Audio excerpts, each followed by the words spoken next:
কিন্তু স্পষ্টকে ফুটি ওলাইছে তোমালোকৰ টাৰ্গেটটো মুছলমান। তোমালোকে বাংলাদেশী খেদাৰ নামত মুছলমানক টাৰ্গেট কৰি আছা। আমাৰ ভাই গাত লাগিছে। হ'ব পাৰো আমি বকতা শিৱসাগৰ বকতাৰ বাহাদুৰাৰ। বন্ধুসকল, এইটো ভিডিঅ' মই আপোনালোকক সম্পূৰ্ণ দেখুৱাম। আপোনালোকে অলপ স্কিপ নকৰি ভিডিঅ'টো সম্পূৰ্ণ ভিডিঅ' চাব আৰু নিজৰ নিজৰ মন্তব্যৰে এটা কমেণ্ট কৰিব। এইবাৰ শৃংখল চলিয়া উভতি ধৰিলে উজনি অসমৰ এজন খিলঞ্জীয়া মুছলমানে। এয়া চাওক, বিজেপি চৰকাৰে ধৰ্মটো হ'ল আমাৰ ইছলাম। আৰে বাংলাদেশীতো আমিও খেদিব বিচাৰি আছো। ভিডিঅ' চাব, অলপ বাংলাদেশী কোনে অসমত থাকিব লাগিব?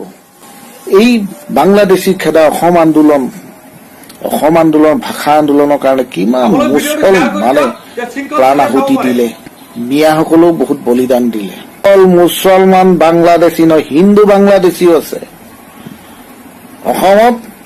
মুছলমান বাংলাদেশীয়ে সোমোৱা নাই, হিন্দু বাংলাদেশীও সোমাই আছে।